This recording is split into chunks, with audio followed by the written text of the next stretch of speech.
Hello everyone, welcome back to the channel. I am your Ice Dragon, RayronVR, and today we're going to be finally talking about it. This is going to be the grand project, and I've kind of hinted at this for a while now, but I needed more time to really refresh on what I really wanted the end state of this to be. And I kept asking myself, if I ever get the opportunity to have my final layout, my capstone layout, what would it look like? What would it encompass? Would I do like a freelance style? Would I focus on a particular railroad? And as I continue to contemplate these questions, again, there is no really end state when it comes to this hobby. Again, there's a reason why I call it the world's greatest sandbox hobby. It is a sandbox, it never ends. But I wanted something for the railroad. I wanted something more of a lore based kind of the direction that I want to go when it comes to my modeling, when it comes to the railroad, to the trains I'm going to be operating. Again, I typically operate on a fantasy style type of scheme, and I'm still going to continue that, but I wanted to have some lore behind it when it comes to the railway. So that's what the whole envision of this grand project is going to be, kind of the direction and the path and the journey that I kind of want to start now, because this is going to be a project that is going to probably encompass the rest of my life, and I kind of want to have that final vision of what do I want model railroading to be in my eyes and the way I want to do it. And so this is the grand project. Now, what railway am I going to use? So you guys have pretty much seen on my channel that I'm a big fan of Mopac of the Missouri Pacific. Is one of the fallen flags that Union Pacific eventually grabbed. And so I kind of wanted to twist that history. And so I'm going to do that in a separate video, but right now I do have the name of this railway that's going to service the layout, and that's going to be called the Greater Mopac Railway. Now, this is going to be a complete what if scenario. What if the Missouri Pacific was able to survive the mergers of the 1980s and be able to become a Class 1 railroad. Now, I know this isn't the first time someone has imagined this, but I'm going to put my own spin on it, and we're going to call it what I'm going to call a mega Class 1 railway. So we got the Class 1 railways that we have now with like Union Pacific, CN, Canadian Pacific, and so forth. But we're going to introduce a new category called the Mega Class 1s. That's going to be kind of the lore of this story. Again, this is all going to be fictional. This is going to be a story that I want to tell. It's going to have some lore base around it. And I've kind of got that kind of all scripted out and how I want to present it. And I'm starting to look at the cars that I want to get, what industries. Obviously, we're still going to have the fantasy themes as well into this story that I want to kind of showcase. And it's going to be this long process. And that's why I'm trying to learn scenery. I'm trying to learn layout building. What does the final layout going to look like? So we're going to do a whole bunch of test beds into kind of the capstone layout that probably won't be built in 20 or 30 plus years down the road.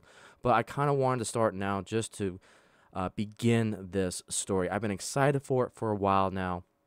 I kind of have the backstory in my head, and now I'm kind of ready to let's start telling this story. So hopefully you guys will follow me on this story, on this journey of the Greater Mopac Railway. Hopefully you guys get excited. I kind of have some experimental paint schemes that I want to do, and yeah, I'm excited for this. It's definitely going to be the capstone of everything that I've learned in the hobby. And by no means is it going to be the end. There's going to be some tweaks. There's going to be some modifications. We're definitely going to have a Railway 1.0, 2.0, 3.0. Who knows? We're going to be definitely experimenting, modifying, and so forth. So the railway that you guys see now is on my live streams. It is the Icyville, essentially, is the modular layout. And that's kind of the test bed. That's the alpha version of this railway. Maybe 1.0. We'll probably call it 1.0, but it's going to be my test bed to how we do fun runs, how we do operations, and how we do staging. Now, this is going to be definitely important because the final layout that I have envisioned in my head, I'll give you this piece of information, is probably going to be a 3-layer railway. One layer to completely store all of my trains, so that way I can call them up on a moment's notice and put them onto the middle layer, which will be, or the first or second layer, depending on how you look at it. It's going to be the fun run layer, where we can just run a train around in circles, and then very minor operation focused. And something I'm thinking about doing, which again is kind of radical, is that first level is going to be split switch operations oriented. And the whole purpose behind that is I want that first layer, that fun run layer, that if you want to run in circles, you have the opportunity to with a passenger train or just a freight train that's going around in circles. But if you want to learn ops, then I want to have that first layer also have some very basic operations with with split switches and so forth with JMRI. Now, what I would like to do, what I envision doing, is the third layer, the top layer, which will still be accessible. Again, that's part of the experimental process that I want to do with this railway, is to see what heights these three levels are going to be. Now, obviously, the topmost layer is going to be my point-to-point experimental operations level, where we use card carts. So it's going to be the first time that I'm going to experiment with a hybrid operations type of layout, where the entry level split switches will be on that one main layer, and then there'll be a train that'll transition. There'll be a transition yard that you no longer use a split switch, and then you go into card carts. So that way it's a little bit more advanced for that upper point-to-point layout. So it's going to be interesting. It's something that I want to incorporate, because, you know, my personality when it comes to this hobby is that I'm very squirrel-based mentality. I would go to, okay, I just want to run a train around in circles for like several hours, and then I want to get into the operational mode, and I want to have a layout that's able to transition into an operational focus. So that's why I'm thinking having that third layer as a point-to-point will allow me that, so that way I don't have to interfere too much with the operations. And then that bottom layer also allows me to store all of my trains with the storage, with the massive yards, and allow me to just put things on display, do some photo ops and so forth. So it's going to be a multifunctional layout is what I'm trying to go after. And so there's going to be a lot of experimentation to do with that. I don't know if I'm going to do a helix design.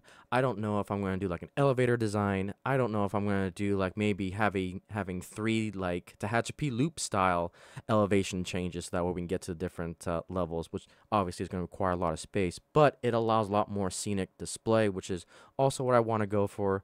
I mean, I've been looking at a drywall razor as an elevator to these different levels, so I'm going completely radical as well when it comes to these ideas. But again, this is a little bit of a teaser of all the things that I've been thinking about when it comes to the Greater Mopac Railway, and there's definitely a lot more to come. So again, this is just a teaser to let you guys know kind of what I'm eventually wanting to go when it comes to not only this channel, but just what I want to do with model railroading. I'm a big fan of Missouri Pacific, and so I want to have the lore, the story behind my version of the Greater Mopac Railway. So hopefully you guys enjoy this. Again, this is just more of a teaser, just to get a lot of my thoughts off, more a little bit of rambling a little bit of what my vision is for the future and what you can see on this layout. But again, life is going to dictate all these moves. So again, this is going to be a very slow, a very just step-by-step process to see where we're going to take this.